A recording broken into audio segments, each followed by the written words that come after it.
Los infortunios de Alonso Ramírez, por Carlos de Sigüenza y Góngora.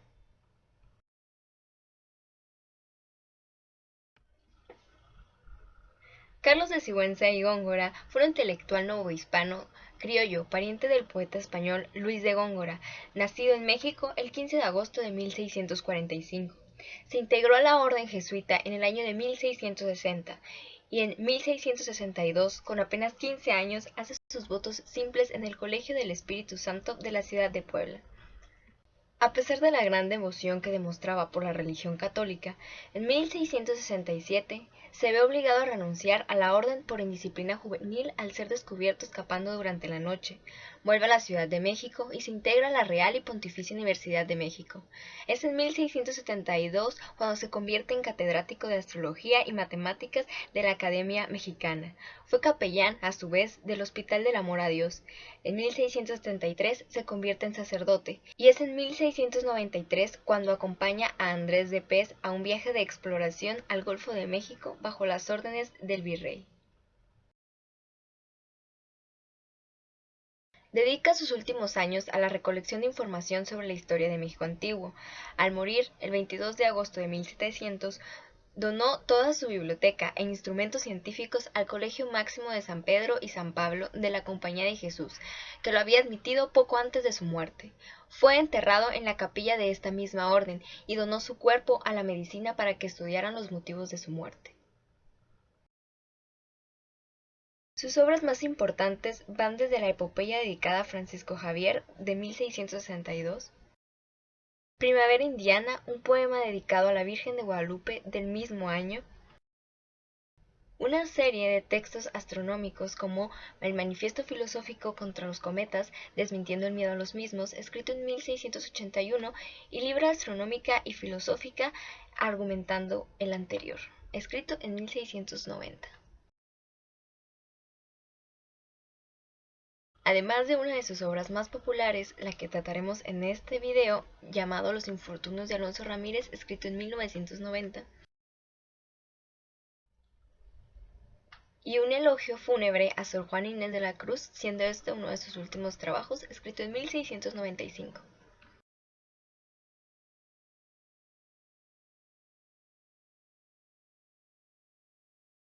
Llegó la hora de hablar de la obra principal que nos concierne en este video, titulada originalmente como Los infortunios que Alonso Ramírez, natural de la ciudad de San Juan de Puerto Rico, padeció, así en poder de ingleses piratas, que lo apresaron en las islas Filipinas, como navegando por sí solo y sin derrota hasta varar en la costa de Yucatán, consiguiendo por este medio dar vuelta al mundo. Descríbelos don Carlos de Sigüenza y Góngora, cosmógrafo y catedrático de matemáticas del Rey Nuestro Señor en la Academia Mexicana.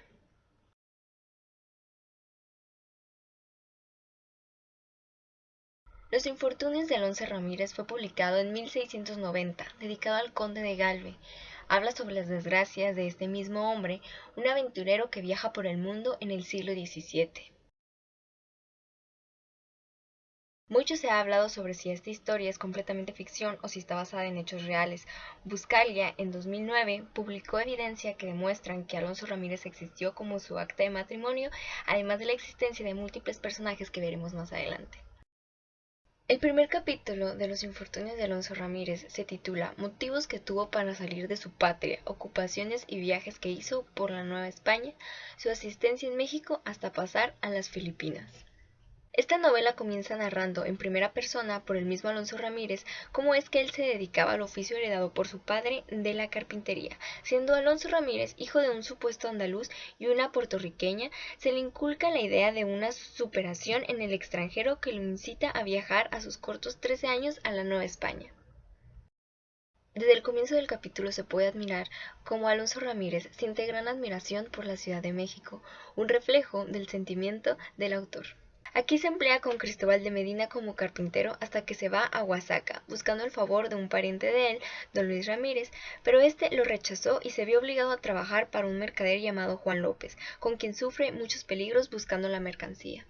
Para Alfonso Ramírez es muy importante superarse para tener una vida tranquila y despreocupada. Juan López muere en Cuicatlán y Alonso Ramírez vuelve a México, donde se casa con Francisca Javier, sobrina de un señor importante de la iglesia, pero esta muere después del primer parto.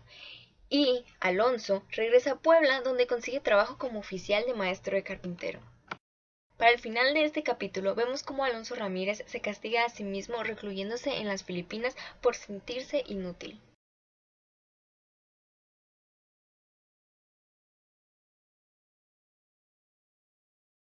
El segundo capítulo habla sobre cómo sale de Acapulco para Filipinas, dícese la derrota de este viaje y en lo que gastó el tiempo hasta que lo apresaron ingleses.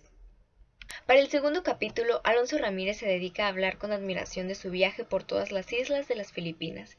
Es en estas donde se dedica al comercio en Cavite, visitando varias ciudades y puertos de la India. Alonso Ramírez se lamenta por sus hermanos de Malaca, que están bajo el poder holandés que les prohíbe practicar la religión católica, misma a la que él es muy devoto. Haciendo estos deberes de mercader por todas las Filipinas es que en un viaje a Ilocos de parte del rey, en el que él era el comendador de la embarcación, llegan a Mariveles, donde confunden barcos enemigos de parte de los ingleses el martes 4 de marzo de 1687, siendo Alonso y su tripulación apresado por piratas. Es importante mencionar que el auge de la piratería en el Caribe fue justo entre los años de 1640 extendiéndose hasta 1680. Además de que existía una fuerte rivalidad política entre Inglaterra y España desde 1560 con la exclusividad ibérica del Nuevo Mundo. La siguiente parte se titula Pónense en compendio los robos y crueldades que hicieron estos piratas en mar y tierra hasta llegar a la América. En este capítulo, en el que se narran las travesías y crueldades de los piratas ingleses que tenían cautivos a Alonso Ramírez y su tripulación, nos cuenta cómo, desde un comienzo, los piratas mostraron su intención de conseguir información a través de él sobre las riquezas de aquellas tierras. Alonso Ramírez nos platica cómo él no era un partícipe directo de la situación después de sus primeras interacciones con tierra, pero que sí se enteró de quiénes eran los capitanes de los navíos y los problemas que habían tenido antes de toparse con ellos. Lo maltrataron mucho intentando sacar la información, pero al no conseguir nada se fueron contra su contramaestre, quien les dijo todo lo que sabía, incluyendo las mentiras dichas por Alonso Ramírez, por las cuales lo castigan. Aquí Alonso Ramírez atribuye la falta de carácter de su contramaestre al hecho de que es indio oriental, enalteciéndose él mismo. Los piratas comienzan a hacer truques desagradables con los nativos, como el intercambio de mujeres, e incluso llegan a comer carne humana. Alonso Ramírez afirma que estos actos deben ser una respuesta a mucha hambre y frío de parte de los nativos, excusándolos, pero caracterizando de una mayor crueldad a los piratas por todos los actos viles que cometen a costa de esta gente necesitada. Fue en Sicudana donde se dio un gran atraco en el que apresaron al mismo gobernador de la isla. También asaltaron moros y no se tocaban el corazón para matar a ninguno. Robaban solo por robar, sin necesitarlo, incluso cuando era poco conveniente, solo porque eso era lo que eran. Alonso se ofrece de esclavo para que no lo dejen abandonado con los moros, jurando ir con ellos siempre, y así fue como pasaron más de un año hasta llegar a Brasil.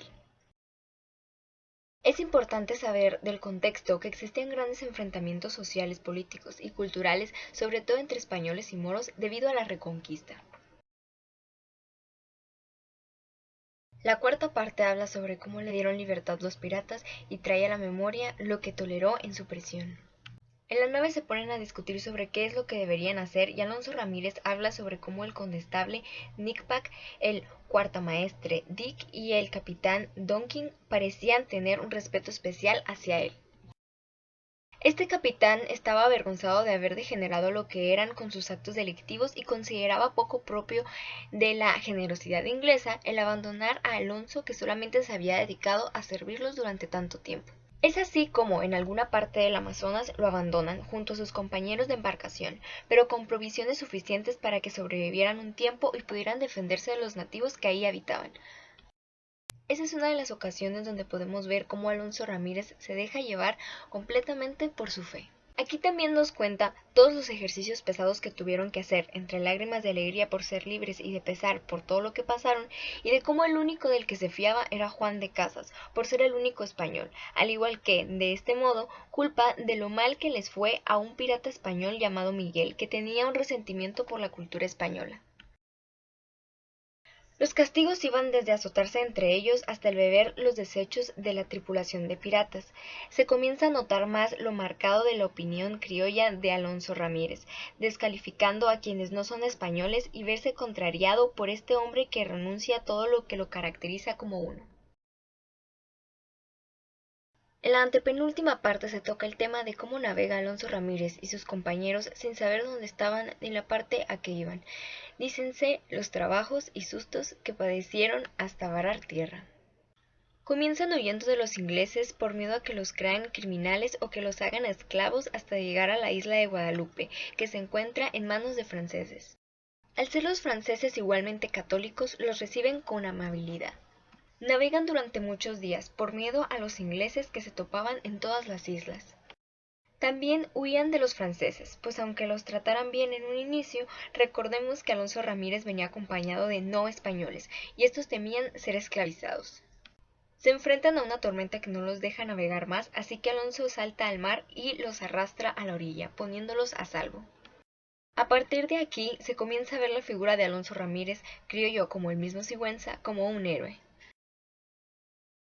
En la sexta parte habla de la sed, hambre, enfermedades, muertes con que fueron atribulados en esta costa. Hallan inopinadamente gente católica y saben estar en tierra firme de Yucatán en la septentrional América. Después de ser expuestos a la intemperie y llegar a tierra firme, comenzaron a carecer de agua y alimento, por lo que empezaron a explorar la isla. Cuando estaban perdiendo las esperanzas y ya estaban al borde de la muerte, comenzaron a pedir a la Virgen de Guadalupe misericordia, misma que les concedió, según Alonso Ramírez, pues llovió lo suficiente para que pudieran recolectar más agua. Para esta parte de la obra comienza a hablarse mucho más de una devoción a la Virgen de Guadalupe, misma que era característica de Sigüenza. Era una isla muy poco fértil, sin agua y con muchos mosquitos, pero los compañeros indios de Alonso se negaban a irse. Se estuvieron 30 días ahí, hasta que Alonso se quemó todo sin saber cómo y decidieron irse. Tuvieron que dejar muchas cosas que no podían cargar. Esto les pesó, pero todos iban bien armados. Alonso Ramírez asegura que esas caminatas los hacían más fuertes y sanar mucho más rápido.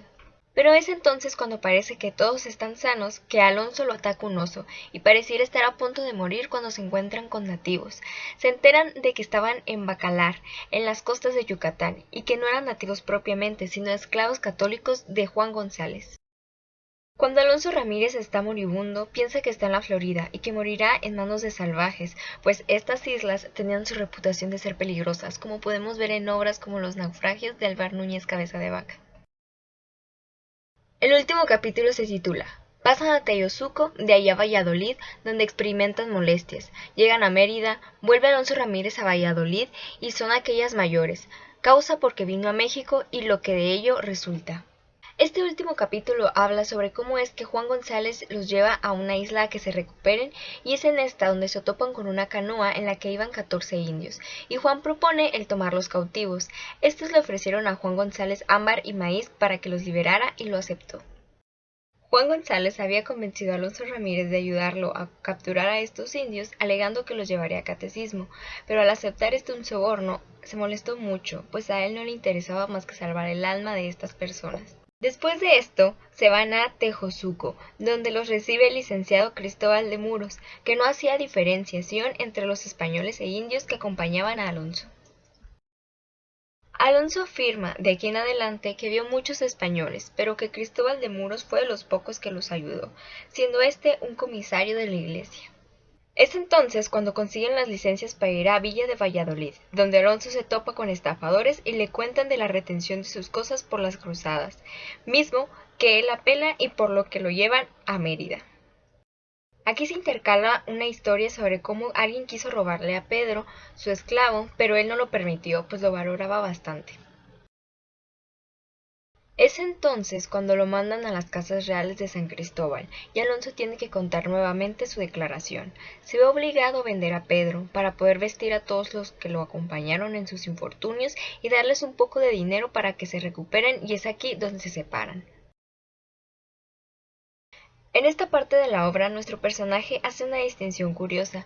Habla de cómo, a pesar de haber tantos españoles católicos en aquellos lugares, ninguno quiso ayudarle, sino que fueron unos propios indígenas los que le dieron comida a escondidas de los españoles. El virrey de la Nueva España pide verlo, y es así como parte su presencia el 2 de abril, llegando a México hasta el 4 de mayo y viéndolo ese mismo viernes. El virrey lo felicitó por su libertad, y Alonso le contó nuevamente todo lo que había vivido, enviándolo con Sigüenza para que escribiera su historia. Aquí Alonso dice que Sigüenza es conocido más que nada por los contactos que tiene y no por su manera de escribir. Al escribir esto el autor me pareció que quiso dejar clara su humildad como contraste de que el mismo virrey lo mandara con él. También asegura que, al ser Sigüenza amigo del mismo virrey, no debería cobrar nada por el trabajo hecho.